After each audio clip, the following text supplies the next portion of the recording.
So it's the second week since I've been terminated. Well, I put this out there and I put it on my last YouTube video, and people said you weren't terminated, you were let go, or you were the workforce was corrected, the workforce size was corrected. So whatever you want to call it. In any case, I was fired.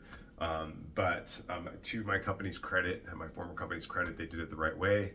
They treated me with respect. I got a severance package, and I'm able to more comfortably look for what the next thing is. Now, I have been working with a mentor for several months now, and that has been a game changer. So, Sean, thank you very much for the clarity and direction and your infinite patience. And so, when one is a highly valuable consultant but can't connect your value with clients and money, then I strongly recommend you work with somebody who's been where you are and is where you want to be. And so the last weekend, I've been really focusing on and here's the exact word for word thing that my mentor said to me. He said, "Success will come when you focus on the results for the client, not software, technique, or anything else. What problem do you solve? How do you get the ROI? And how easy can you make it?" And so those are the challenges that I have. And so I have this whole list of all the services and systems that I provide. And none of those are really relevant because I haven't really very clearly articulated exactly who I serve, what they're going to get, and how easy I'm going to make it for them to get the result. And so the fee that I charge has to be a lot less than the value that I'm going to be providing for them. So this is the challenge, and this is something that has to be written out on paper, ultimately turned into a website, landing page, and then I have to reach out to my contacts. And last count, there was like 40,000 of them. So like those aren't going to be all good contacts.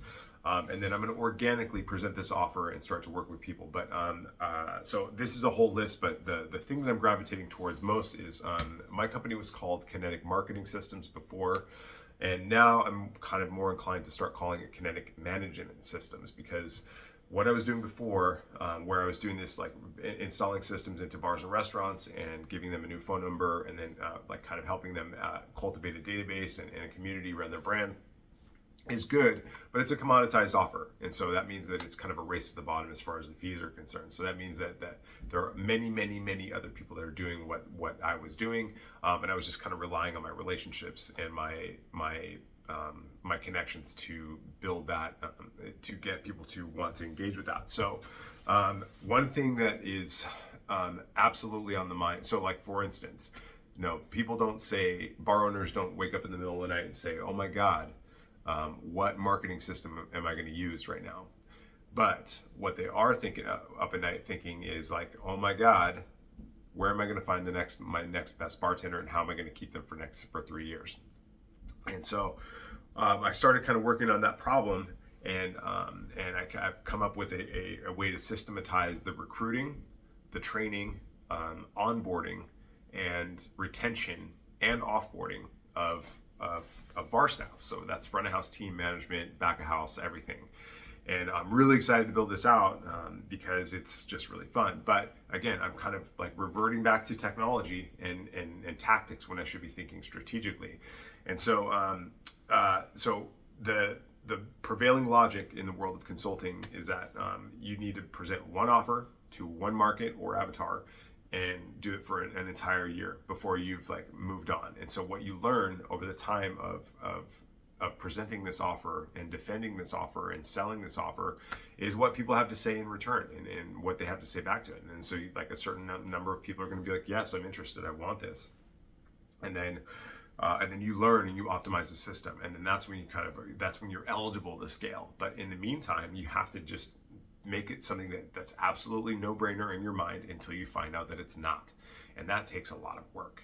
And I'm okay with that because this is the work that I have. But it's week 2 since I've been laid off, and I have 6 weeks of severance, which means that I have 5 more paychecks left before I'm 100% on my own, and I have to remake a 6.5-figure salary.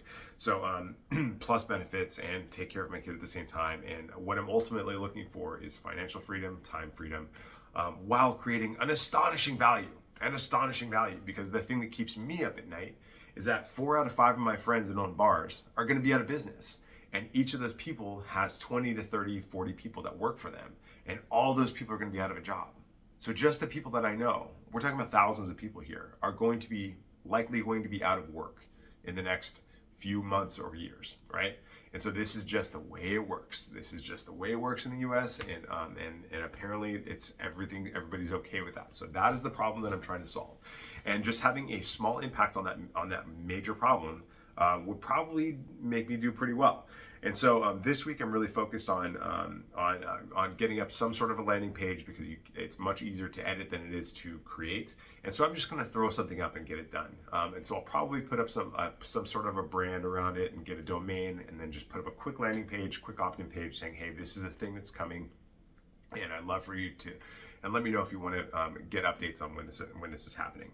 And so I'll probably email my entire database saying, hey, listen, I'm cleaning up my database. I wanted to make sure that you got the stuff that you wanted, or don't get anything that you don't want. And click here to opt in. Click here to not hear from me again. And what this does is it actually creates email engagement, which increases my sender reputation, and helps me warm up domains. And so the next step of that is, if you look at the 48 laws of power, then attention is a very big thing. And so the workflow with these videos is that I will likely take this long form video, edit it just a little bit, put some branding on it, section it out, but put some chapters on it, and then I will upload that to YouTube with some keywords, some searchable keywords, and hashtags, and then put that into a software called Opus Clip.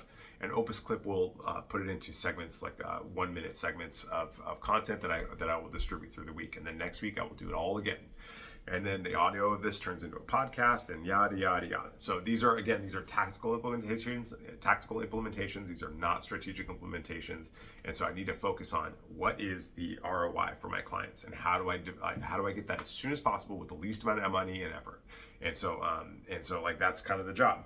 So one market, one offer, and for 1 year, and it's going to likely revolve around staff recruiting, retention, and inbound lead generation. So what I love to do is I love to optimize Google My Business profiles, make sure that the search terms are there, make sure that people are able to connect your brand with what they're actually looking for. Like, for instance, it was Cinco de Mayo yesterday, it was margaritas. So everybody knows what a margarita is. It's the best-selling cocktail in the world.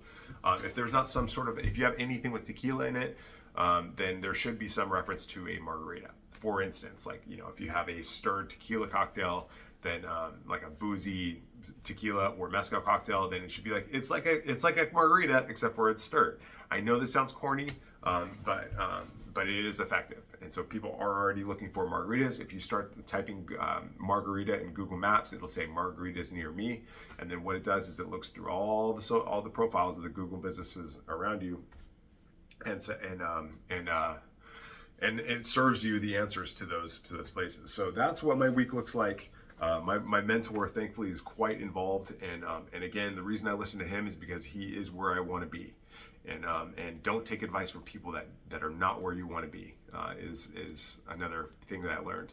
On a personal note, it's been a couple months since I've had a drink, and that's been great for mental clarity. But for to get clear as a bell, and just to get great sleep, wake up and just be motivated all the time.